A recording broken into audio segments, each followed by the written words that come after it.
pandemic is having a devastating and historic impact on the economy.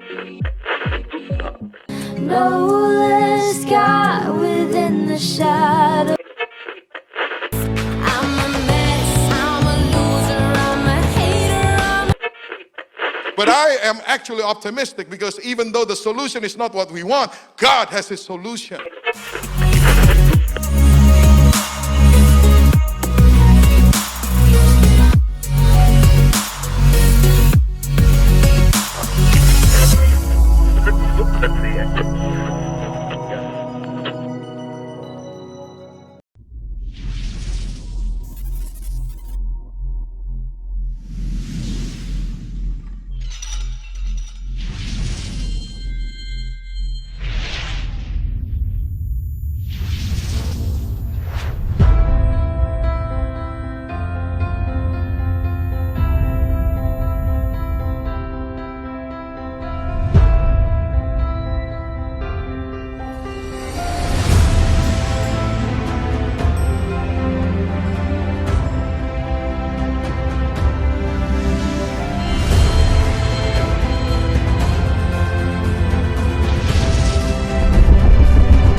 Hai Church, welcome to IFJF online service pagi hari ini. Dan saya percaya saudara semakin luar biasa di dalam Tuhan. Saudara sudah banyak diperlengkapi oleh firman Tuhan, oleh hamba-hambanya yang luar biasa. Dan saudara harus menjadi orang-orang yang luar biasa di dalam Tuhan. Oke, jangan lupa sesudah ibadah selesai, jangan lupa tetap ada acara Connect Care. Saudara bisa bertemu dengan tim pastoral, kita bisa saling menguatkan, kita boleh saling mendoakan bersama-sama. Dan saya percaya hari-hari ini hati Tuhan senantiasa menyertai hati saudara. Sebab apa? Karena saudara belajar untuk terus merenungkan firman Tuhan. Karena firman Tuhan yang membuat saya dan saudara berhasil, membuat saya terus beruntung. Sebab itu renungkanlah firman Tuhan hari-hari ini. Kalau saudara ingin menjadi orang-orang yang luar biasa dan hebat di dalam Tuhan, penuhi hidup saudara, penuhi keluarga saudara dengan mesbah-mesbah doa kepada Tuhan. Saudara jangan lupa, selain saudara berada di rumah, tetap isi diri saudara masing-masing dengan calm, grow, serve, dan lead. Supaya saudara tetap berjalan di dalam menjadi umat-umat yang dimuridkan oleh Tuhan. Saudara, hari ini sebelum kita memuji dan memuliakan nama Tuhan, kita akan mulai ibadah kita dengan doa. Mari kita berdoa. Terima kasih Tuhan, di bulan Juli ini Tuhan banyak hal yang harus kami terus belajar. Dan biarlah Engkau membawa setiap jemaat Tuhan menjadi pribadi-pribadi yang luar biasa. Karena kami tahu Tuhan, firman-Lah yang menjadi harapan kami, firman-Mu yang terus mengubah hidup kami. Pagi hari ini Tuhan, kami mempersembahkan hidup kami sebagai tubuh hidup yang berkenan kepada Tuhan. Engkau berkati setiap kami yang akan memuji Tuhan. Engkau berkati setiap umat-umat Tuhan dimanapun mereka berada. Pagi hari ini Tuhan, biarlah mereka mempersiapkan keluarga mereka, hidup mereka untuk senantiasa memberi yang terbaik bagi Tuhan di pagi hari ini Tuhan. Sebab itu Tuhan, penuhi setiap rumah umat-Mu dengan sukacita yang daripada Tuhan. Firman-firman yang baru terus Tuhan boleh memperlengkapi kami sehingga kami menjadi umat-umat Tuhan yang hebat dan luar biasa. Terima kasih Tuhan, kami akan memuji Tuhan, kami akan bersyukur pagi hari ini Tuhan. Kami siap memuji Tuhan di dalam nama Tuhan Yesus. Haleluya, amin. Saudara, sebelum kita akan memuji Tuhan, mari kita ikutin iNews di bulan ini.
dan kehidupan. Menaikkan pujian yang terbaik bagi nama Yesus. Nama yang luar biasa bagi hidup kita. Woo!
Yesus, ku berikan kemuliaan atas kemenanganku.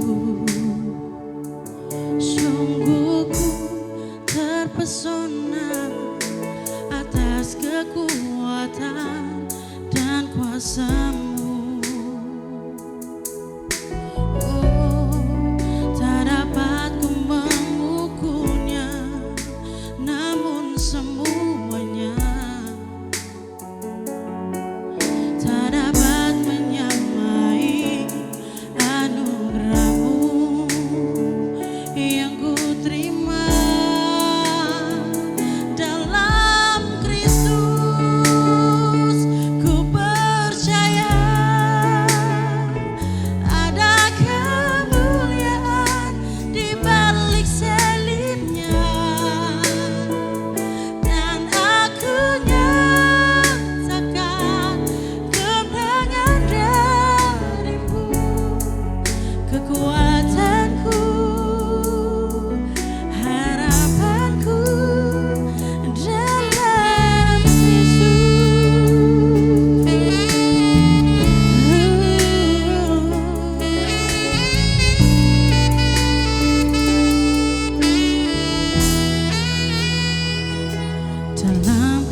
saat ini.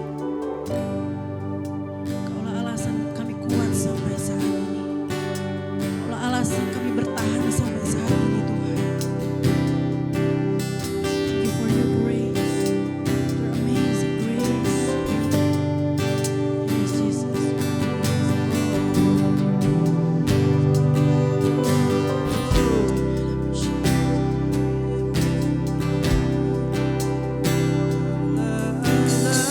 Alasanku hidup, Kau beri kekuatan baru, masa depanku ada dalam tangan-Mu.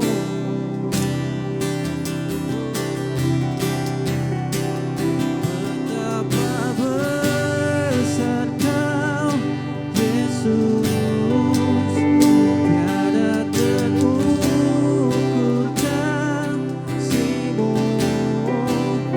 Setiap nafasku ada dalam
Shalom saudara, senang dapat kembali bertemu saudara di awal minggu pada bulan Juli tahun 2020 ini. Tidak terasa sudah 3 bulanan kita masih beribadah dari rumah kita masing-masing. Dan sebenarnya kita sudah bisa beribadah di gereja dengan melakukan aturan-aturan new normal. Tetapi kami sangat fokus kepada kesehatan semua jemaat. Maka kemudian tim pastoral menganggap perlu untuk kita masih beribadah di rumah kita masing-masing. Jadi saudara tidak usah bertanya-tanya kenapa gereja lain sudah beribadah di gereja, sementara kita masih beribadah secara online. Alasannya adalah karena kita masih fokus untuk menjaga semua jemaat dalam kondisi tubuh yang sehat dan baik-baik saja. Kalau Tuhan menolong, bulan Agustus nanti kita akan mulai pelayanan di gereja dengan memperhatikan beberapa hal. Tapi untuk bulan Juli ini kita masih berada di rumah kita masing-masing. Jangan saudara gelisah, jangan saudara takut, karena saya percaya Tuhan mempunyai rencana yang besar di dalam kehidupan setiap kita. Puji Tuhan. Mari saudara, siapkan hati saudara, kita akan mendengarkan firman Tuhan. Sebelumnya angkat Alkitab saudara, Bible tape saudara, untuk sama-sama kita mendeklarasikan kabar baik. 2, 3.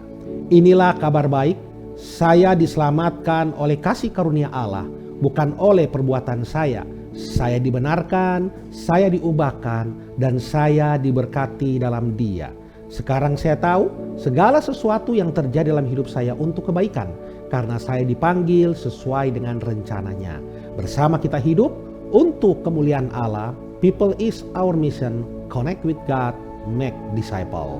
Pada bulan Juli ini dan Agustus, kita masuk dalam tema baru dari gereja kita tentang Wisdom Speak. Bagaimana kita berjalan dalam hikmat ilahi, dalam kita menggapai greater blessing yang Tuhan siapkan bagi setiap kita. Dan hari ini tema firman Tuhan adalah hikmat Allah. Saudaraku, ada seorang bapak ya melaporkan tentang anjingnya yang diambil oleh seorang wanita ke sebuah pengadilan. Tetapi ketika sampai di pengadilan, keributan terjadi dan menjadi masalah sebab si bapak ini tidak bisa menunjukkan data-data yang harus dimiliki sebagai seorang pemilik anjing tersebut. Sedangkan wanita itu dapat menjelaskan bahwa dia baru saja membeli anjing itu, dia dapat menunjukkan tokonya, dia dapat menunjukkan kwitansinya. Karena terjadi satu keributan, akhirnya saudara, anjing itu diminta oleh Pak Hakim. Kemudian ketika anjing itu diminta oleh Pak Hakim, kemudian anjing itu dilepas di ruang sidang tersebut. Dan saudara tahu, ketika anjing itu dilepas, maka anjing itu menggoyang-goyangkan ekornya dan dia berlari ke arah pria tersebut. Sehingga taulah Pak Hakim siapa sebenarnya pemilik daripada anjing tersebut. Nah saudara, inilah yang disebut dengan hikmat. Dan inilah yang kita akan pelajari selama 2 bulan ke depan dalam perjalanan kita dalam tema besar Greater Blessing kita. Untuk itu mari kita buka Alkitab kita di dalam Yakobus 3 ayat 13 sampai 18. Yakobus 3 ayat 13 sampai 18 saya bacakan untuk saudara. Siapakah di antara kamu yang bijak dan berbudi, baiklah ia dengan cara hidup yang baik menyatakan perbuatannya oleh hikmat yang lahir dari kelemah lembutan. Jika kamu menaruh perasaan iri hati dan kamu mementingkan diri sendiri, janganlah kamu memegahkan diri dan janganlah berdusta melawan kebenaran. Itu bukanlah hikmat yang datang dari atas, tetapi dari dunia, dari nafsu manusia, dari setan-setan. Sebab di mana ada iri hati dan mementingkan diri sendiri, di situ ada kekacauan dan segala macam perbuatan jahat. Tetapi hikmat yang dari atas adalah pertama-tama murni, selanjutnya pendamai, peramah, penurut, penuh belas kasihan dan buah-buah yang baik, tidak memihak dan tidak munafik, dan buah yang terdiri dari kebenaran ditaburkan dalam damai untuk mereka yang mengadakan damai. Saudaraku, kalau kita melihat di sini, hikmat adalah sesuatu yang penting dalam kehidupan kita. Kalau saudara perhatikan sila keempat dari Pancasila sendiri yang menjadi dasar negara kita, yaitu permusyawaratan yang dipimpin oleh hikmat dan kebijaksanaan. Artinya apa? Negara kita pun sadar bahwa untuk terjadi satu musyawarah yang baik itu perlu yang namanya hikmat. Dan hikmat itu berbeda dengan kebijaksanaan. Maka itu penting sekali dalam kehidupan kita memiliki hikmat dalam hidup ini. Nah, dalam nats yang kita baca hari ini, Yakobus ingin memberi penjelasan kepada kita tentang ada 2 hikmat yang ada di dunia ini. Yang pertama hikmat dunia dan yang kedua hikmat Allah. Masalahnya yang mana yang Anda pilih? Banyak orang mengejar hikmat dunia. Tetapi saya tidak menganjurkan supaya kita mengejar hikmat dunia. Tapi kita mari mengejar hikmat Allah. Nah, dari ciri-cirinya kita tahu kalau hikmat dunia itu adalah mementingkan diri sendiri, egois, ya, dan fokus kepada diri sendiri. Hasil akhirnya adalah kekacauan. Berbeda dengan hikmat Allah. Orang kalau memiliki hikmat Allah, maka dia akan pendamai, dia akan tidak munafik, dia memiliki belas kasihan, dan hasil akhirnya adalah ketenangan dan damai sejahtera. Nah, banyak orang memiliki hikmat dunia, akhirnya dunia dalam kekacauan. Tidak terlalu banyak orang yang memiliki hikmat ilahi, sehingga dunia tidak mengalami yang namanya ketenangan. Untuk itu saudaraku, penting dalam hidup ini kita mendapatkan hikmat daripada Tuhan. Supaya dimanapun kita berada, kita dapat memberikan ketenangan dan damai sejahtera dalam kehidupan ini. Nah, hikmat dalam bahasa Greka memakai kata Sophia, adalah kemampuan untuk menilai dengan tepat dan mengambil tindakan yang tepat berdasarkan pengetahuan dan pengertian. Berarti orang yang memiliki hikmat itu memiliki pengetahuan dan memiliki pengertian. Di atas itulah kemudian hikmat Allah itu berdiri. Dalam perjanjian baru, kata Sophia sering digunakan untuk menggambarkan kemampuan seseorang mengikuti kehendak Allah. Nah, seringkali banyak orang Kristen sulit melakukan apa yang menjadi perintah Tuhan. Sulit melakukan apa yang menjadi kehendak Allah. Terlalu banyak alasan dan berdalih-dalih. Masalahnya, dia tidak mendapat hikmat daripada Allah. Sehingga terlalu banyak pertanyaan yang disampaikan melebihi tindakan ketaatan akan apa yang menjadi kehendak Tuhan di dalam kehidupannya. Nah, hikmat adalah kemampuan untuk melihat kehidupan dengan cara pandang Tuhan. Kita dapat melihat segala sesuatu bukan dari posisi kita, bukan dari sudut kita yang penuh dengan kekurangan. Tapi kita dapat melihat segala sesuatu dari sudut pandang Tuhan. Maka itu tidak heran ada orang yang bisa bersyukur di tengah-tengah banyak masalah. Karena dia melihat segala sesuatu dari sudut pandang Tuhan sehingga dia bisa bersyukur. Sementara orang yang tidak bersyukur dia hanya melihat dari sisi pandang dia. Nah, saudara, dari cara memandang ini penting. Karena dari mana kita melihat itu menentukan bagaimana kita mengambil kesimpulan akan sesuatu yang kita lihat. Saya beri contoh. Menurut mitologi Hindu, saudara, bahwa awal-awalnya orang berpikir bahwa dunia itu seperti lempengan yang dipikul oleh 3 gajah yang berdiri di atas kura-kura. Kemudian dia lebih meningkat lagi ketika Napoleon itu mengadakan pelayaran. Mereka berpikir bahwa bumi itu datar. Sehingga Napoleon tidak berani meneruskan perjalanan karena dia takut dia akan masuk jurang bumi. Tetapi setelah kemudian beberapa puluh tahun kemudian, ketika orang-orang bisa keluar angkasa, dari luar angkasa kemudian orang bisa melihat bahwa ternyata bumi itu bulat. Dari sisi mana kita melihat itu menentukan kesimpulan yang kita ambil. Maka itu kalau kita melihat dari sisi Tuhan, maka saya percaya kita akan memperoleh hikmat dalam menyikapi segala sesuatu yang terjadi di dalam kehidupan kita. Nah, saudara perhatikan satu pengalaman dari Ayub. Ketika Ayub mengalami penderitaan, Ayub dalam kata-katanya tidak pernah berbuat salah. Berbeda dengan istrinya. Istrinya tidak memperoleh hikmat.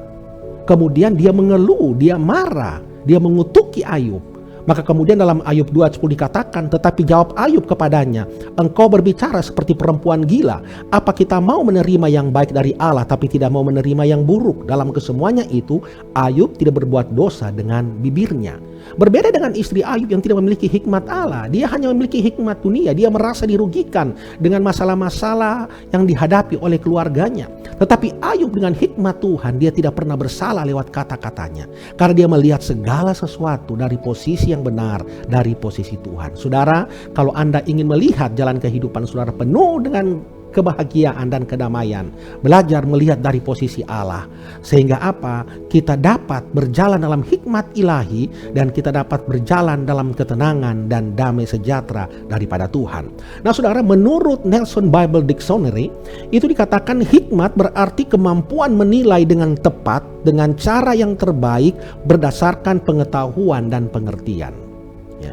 Jadi hikmat itu berdiri di atas pengetahuan dan pengertian. Nah, artinya apa saudara yang ingin disampaikan oleh kamus ini? Dikatakan hikmat, kemampuan atau keterampilan menggunakan atau menerapkan pengetahuan dengan cara yang benar. Memiliki pengetahuan saja ini tidak menolong apa-apa tanpa hikmat, sebab hikmat membuat kita dapat menerapkan pengetahuan secara maksimal. Ingat saudara, pengetahuan tanpa hikmat itu akan mendatangkan kekacauan. Misalnya begini, kita tahu dengan pengetahuan anak-anak harus dididik. Tetapi cara mendidik bagaimana itu perlu hikmat. Area pengetahuan mengajarkan kepada kita kalau orang berbuat salah itu harus ditegur. Tapi bagaimana cara kita menegur itu perlu hikmat. Sehingga sesuatu yang baik dilakukan dengan yang baik sehingga tersampaikan dengan baik. Nah, banyak kali terjadi saya punya pengetahuan, saya ingin menonjolkan pengetahuan itu, tapi saya tidak mendapatkan hikmat untuk kemudian menyampaikan itu, yang ada hanyalah kekacauan yang terjadi. Saya beri contoh lain saudara, ya. Ada seorang mendapatkan iluminasi bahwa minyak ikan itu bagus bagi anjing. Dia segera pergi membeli minyak ikan. Kemudian dia kasih minum anjingnya, dia buka mulutnya, dia masukin minyak ikan itu di mulut si anjing. Oh, anjingnya tidak mau saudara. Dicekokin minyak ikan, anjingnya tidak mau. Akhirnya apa? Orangnya jadi marah. Wah, anjing bodoh, anjing tidak tahu diri. Akhirnya apa? Dia membanting minyak ikan itu, dia pergi setelah memarahi anjingnya. Tapi setelah kemudian beberapa waktu dia kembali, yang aneh dia lihat apa? Dia sementara melihat bahwa anjing ini justru sementara menjilat-jilat minyak ikan tersebut. Jadi di sini kita belajar bukan masalah anjing tidak suka minyak ikan, tetapi cara memberikan minyak ikan itu yang tidak tepat. Itu yang diperlukan adalah hikmat. Kalau kita tahu sesuatu baik, caranya juga harus tepat. Dan disinilah peran hikmat itu penting di dalam kehidupan kita.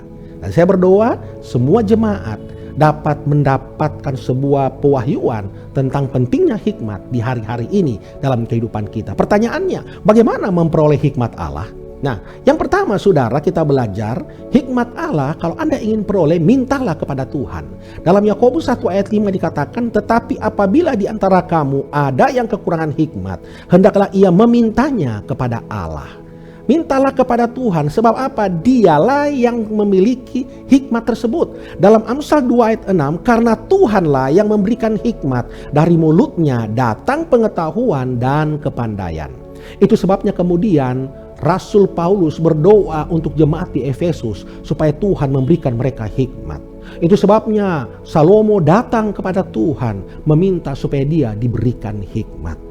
Dan dia Allah yang luar biasa, sumber hikmat. Dan dia tidak pernah menahan hikmat itu. Dia berikan kepada kita yang memintanya. Jadi yang pertama, datanglah kepada Tuhan dengan rendah hati. Supaya apa? Ketika kita datang dengan rendah hati kepada Tuhan, maka pengetahuan yang kita miliki itu akan maksimal digunakan untuk orang lain. Bukan hanya untuk kepentingan kita. Ingat, pengetahuan tidak akan berdampak apa-apa tanpa hikmat yang Tuhan beri dalam kehidupan kita. Yang kedua saudara, bagaimana kita mendapatkan hikmat? Yang kedua dalam Ayub 28 ayat 28, tetapi kepada manusia ia berfirman, sesungguhnya takut akan Tuhan ialah hikmat, dan menjauhi kejahatan itulah akal budi. Takut akan Tuhan, menjauhi kejahatan, ya, itu awal daripada hikmat. Ada perbedaan antara takut kepada Tuhan dengan takut akan Tuhan. Kalau orang takut kepada Tuhan, dia tidak datang kepada Tuhan karena dia takut kepada Tuhan. Tapi ketika dia takut akan Tuhan, dia akan menghormati Tuhan dan dia tidak akan melakukan kejahatan. Nah, kalau saudara ingin belum clear dalam masalah ini, Anda belum takut akan Tuhan, Anda belum menghormati Tuhan, maka sangat sulit untuk kemudian saudara dapat hidup menjauhi kejahatan. Tapi kalau kita takut akan Tuhan, kita menjauhi kejahatan, maka saya percaya itu adalah awal hikmat yang Tuhan beri di dalam kehidupan kita. Dalam Mazmur 25 ayat 12 dikatakan, siapa orang yang takut akan Tuhan, kepadanya Tuhan menunjukkan jalan yang harus dipilihnya. Tuhan akan menuntun kita kepada jalan-jalan yang harus kita pilih dalam kehidupan kita. Kita lihat contoh daripada Daniel. Daniel, saudara, dia takut akan Tuhan dibanding ketakutannya kepada Raja Nebukadnezar. Dia tidak mau menajiskan dirinya dengan makanan raja. Dia tetap bertahan untuk menjadi vegetarian sesuai dengan imannya. Dan kita tahu, saudara, sekalipun dia makan vegetarian, tidak makan daging-dagingan, tetapi dia memiliki hikmat yang luar biasa. Lebih unggul dari semua ahli pandai yang ada di Babel. Nah, dari sini kita belajar, ketika kita takut akan Tuhan, disitulah Tuhan akan memberikan hikmat di dalam kehidupan kita. Dan yang ketiga, bagaimana kemudian kita memperoleh hikmat daripada Tuhan? Mazmur 119 ayat 99 sampai 100 katakan begini, "Aku lebih berakal budi dari semua pengajarku, sebab peringatan-peringatanmu kurenungkan. Aku lebih mengerti dari orang-orang tua, sebab aku memegang titah-titahmu." Ini pengakuan Daud, aku lebih mengerti dari orang-orang tua, aku lebih pandai dari semua orang. Kenapa? Karena firman Tuhan itu menjadi bagian dalam kehidupan Raja Daud. Firman Tuhan adalah bagaimana Allah menuntun kita, bagaimana kita dituntun dalam bagaimana kita bersikap, bagaimana kita berjalan, bagaimana masa depan kita. Semua dalam firman Tuhan. Makanya kalau kita belajar kenapa kemudian Daud menjadi orang yang sangat diberkati oleh Tuhan. Karena firman Tuhan itu sangat mendominasi kehidupannya. Itu sebabnya kalau kita perhatikan bagaimana Yosua ketika dia menerima tampuk kepemimpinan dari Musa. Pesan Tuhan kepada Yosua, jangan engkau lupa merenungkan Torah Tuhan siang dan malam. Jangan lupa engkau memperkatakannya. Karena dalam firman Tuhan semua ada. Dan bertindaklah hati-hati. Artinya berjalanlah sesuai dengan apa yang difirmankan Tuhan. Maka hidupmu akan berhasil. Hidupmu akan beruntung. Kalau kita memiliki firman Tuhan, saudara, percayalah. Saudara akan sukses. Saudara akan berbahagia. Makanya saudara, firman Tuhan katakan dalam Pengkhotbah 10 ayat 10. Yang terpenting untuk berhasil ialah hikmat. Dan hikmat itu kita peroleh melalui kebenaran firman Tuhan. Tuhan menolong setiap saudara untuk saudara hidup dalam hikmat Tuhan. Dan di sepanjang umur hidupmu, mari mintalah kepada Tuhan. Hiduplah takut akan Tuhan, jauhi kejahatan. Sehingga hikmat Allah menjadi bagian dalam kehidupanmu. Dan terakhir, bergaullah dengan firman Tuhan. Sebab hidup kita semua ada di dalam firman-Nya. Dan kalau firman ini menguasai hidup kita, sesungguhnya hikmat Allah sudah menjadi bagian dalam kehidupan kita. Tuhan Yesus memberkati setiap saudara. Saudara, sebentar habis ibadah ini, saya menyarankan saudara kemudian untuk mendiskusikan setiap kebenaran firman Tuhan yang sudah disampaikan dalam kelompok iCare saudara. Yang pertama, apa pesan firman Tuhan yang Anda dapat di hari ini secara pribadi? Dan yang kedua, bagaimana membedakan hikmat Allah dan hikmat dunia? Dan yang ketiga, berikan contoh dalam hidup Anda bagaimana menerapkan hikmat Tuhan dalam hidup sehari-hari. Selamat berjalan dalam hikmat Tuhan, dan saya akan melihat bagaimana ketenangan, damai sejahtera Allah akan menjadi bagian dalam kehidupan saudara. Mari saudara, kita akan masuk dalam perjamuan kudus pada pagi hari ini. Siapkan roti hosti saudara dan siapkan anggur perjamuan saudara. Sama-sama kita akan menerima perjamuan kudus ya. Kalau banyak di antara saudara yang sakit di hari-hari ini, mari ya terima dengan iman bahwa saya percaya di dalam perjamuan kudus adalah hikmat Tuhan. Firman Tuhan katakan salib ya, itu adalah kebodohan bagi orang dunia. Tetapi salib adalah hikmat bagi kita orang yang percaya. Perjamuan kudus, di sana ada hikmat ilahi yang mesti kita dapatkan di dalam kehidupan kita. Mari saudaraku, siapkan roti hosti saudara, siapkan perjamuan kudus saudara. Saya akan berdoa. Bapa dalam sorga, berkati roti hosti dan anggur perjamuan yang ada di tangan umat-Mu pada pagi hari ini. Biarlah berkat daripada Allah Bapa, Allah Putra, Allah Roh Kudus menjadi bagian setiap kami. Layakkan kami untuk bersekutu dengan tubuh dan darah-Mu. Sehingga bukan kutuk yang kami terima, tetapi berkat daripada Allah menjadi bagian dalam hidup kami. Terima kasih Tuhan. Mari angkat roti hosti dengan tangan kanan tinggi di atas kepalamu. Pada malam perjamuan, Yesus mengambil roti hosti dan memecahkan dan berkata, Inilah tubuhku yang dipecahkan bagi kamu. Setiap kali kamu makannya, jadikan ini peringatan akan aku.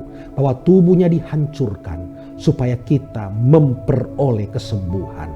Karena bilur-bilur Tuhan sudah menyembuhkan engkau. Bagi engkau yang sakit pada pagi hari ini, terima tubuh Tuhan dengan iman. Akan ada kuasa kesembuhan di dalamnya. Dalam nama Tuhan Yesus Kristus. Haleluya. Amin.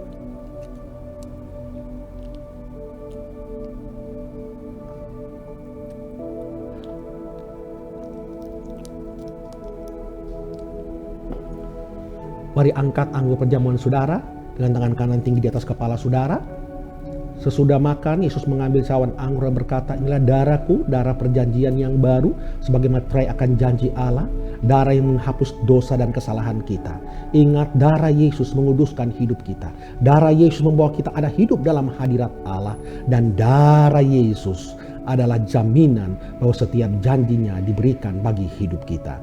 Mari terima darah Tuhan dengan iman akan kuasa pengampunan dosa dan kuasa akan penggenapan janji Tuhan diberikan dalam hidup kita. Dalam nama Tuhan Yesus Kristus. Haleluya. Mari naikkan pujian penyembahan kepada Tuhan pada pagi hari ini. Saya percaya anugerah Allah sudah menjadi bagian dalam kehidupan kita. Kalau hari ini engkau kekurangan hikmat, datang kepada Tuhan yang sumber hikmat. Kalau hari ini kau merasa kau kurang hikmat, mari hidup takut akan Tuhan. Bergaul dengan Tuhan. Kalau engkau berbuat salah, jangan pernah menjauh dari Tuhan. Tapi mendekatlah kepada Tuhan. Ketika engkau mendekat kepada Tuhan, maka Allah akan mendekat kepadamu. Dan Dia akan menolong kita untuk kita hidup sungguh-sungguh di hadapannya. Dan Dia memberikan hikmat itu dalam kehidupan kita. Dan jadikan firman Tuhan itu menjadi satu-satunya kebutuhan yang paling mendasar dalam hidup kita. Karena firman Tuhan katakan manusia bukan hidup dari roti saja, tapi dari firman yang disampaikan dari mulut Allah. Terima kasih Tuhan buat kebenaran firman yang sudah kami dengarkan pada pagi hari ini. Berkati umat-Mu dimanapun mereka berada saat pagi hari ini. Di dalam rumah mereka, dalam segala masalah yang mereka hadapi, di tengah-tengah COVID-19 ini. Kami percaya anugerah, keselamatan, proteksi darah Kristus sudah menjadi bagian dalam kehidupan kami. Tidak ada sakit penyakit virus yang bisa menimpa kami. Karena Engkau Allah yang memproteksi kehidupan kami Tuhan. Terima kasih Bapa. Kami serahkan hidup setiap umat-Mu dimanapun mereka berada. Biarlah kemenangan daripada Allah, sukacita daripada Allah akan selalu menjadi bagian dalam kehidupan kami. Sehingga hari-hari kami menjadi hari-hari yang penuh dengan damai sejahtera dan ketenangan. Karena kami memiliki hikmat yang datangnya daripada Tuhan sendiri. Dalam nama Tuhan Yesus Kristus, meteraikan setiap kebenaran firman-Mu. Haleluya. Amin. Amin. Saudara-saudara sudah mendengarkan firman Tuhan dari Pastor Yusna Malaha, dan saya percaya saudara banyak hal yang Tuhan akan berikan hikmat bagi saudara untuk dapat membedakan mana yang baik dan mana yang jahat. Sebab itu saudara perlengkapi hidup saudara dengan penuh dengan hikmat Tuhan, karena orang yang berhikmat senantiasa berhasil dan beruntung. Saudara, minggu depan kita akan dilayani oleh Pastor Indra Puspa dari IFGF Semarang. Jangan lewatkan setiap kesempatan yang Tuhan berikan. Isi hidupmu hari-hari ini dengan firman, sehingga saudara dipenuhi oleh hikmat Tuhan di dalam mengelola setiap berkat-berkat Tuhan. Saudara, saatnya kita akan memberikan persembahan. Angkat setiap amplop saudara, persembahan saudara kepada Tuhan. Dan mari kita berdoa. Terima kasih Tuhan buat setiap berkat-berkat yang Engkau percayakan bagi kami untuk kami kelola Tuhan. Berikan terus kami hikmat Tuhan, sehingga kami menjadi orang-orang yang pandai di dalam mengelola setiap berkat-berkat Tuhan. Berkati setiap umat-Mu di tengah COVID-19 ini. Kami percaya Tuhan, Tuhan akan menyatakan kuasa Tuhan, Tuhan akan menyatakan mujizat Tuhan bagi orang senantiasa yang bersandar dan mengandalkan Tuhan. Berkati umat-umat-Mu Tuhan di dalam setiap apapun yang mereka kerjakan. Biarlah Engkau buat mereka berhasil, Engkau membuat mereka beruntung Tuhan. Terima kasih Tuhan, kami akan lakukan persembahan kami dengan penuh iman hanya kepada Tuhan. Di dalam nama Tuhan Yesus. Haleluya. Amin. Mari jemaat Tuhan, angkat kedua belah tanganmu dan terimalah berkat Tuhan. Tuhan memberkati dan melindungi engkau. Diberkatilah engkau waktu masuk, diberkatilah engkau waktu keluar, diberkatilah engkau di rumahmu bersama dengan keluargamu. Pekerjaanmu akan baik-baik saja, selalu ada makanan di rumahmu, usahamu akan diberkati oleh Tuhan. Sukacita, damai, sejahtera Allah akan selalu menjadi bagian dalam kehidupanmu. Roti makanan tidak pernah hilang dari rumahmu, dan air minumanmu selalu ada. Bahkan sakit penyakit dilalukan dari kehidupanmu. Dengan segala berkat anugerah daripada Allah Bapa, Allah Putra, dan Allah Roh Kudus, dalam nama Tuhan Yesus Kristus, menyertai kita sekaliannya hari ini sampai selama-lamanya. Dalam nama Tuhan Yesus Kristus, setiap yang percaya berkata, amin, amin, amin, amin. Puji Tuhan Bapak Ibu, kami menunggu saudara di Connect Care melalui Zoom yang sudah disampaikan lewat grup WA Jemaat. Dan jangan lupa, minggu depan pelayanan akan dilayani oleh Bapak Pastor Indra Puspa dari IFGF Semarang. Siapkan hati saudara dan kita akan terima berkat-berkat yang luar biasa dari Tuhan. Tuhan Yesus memberkati.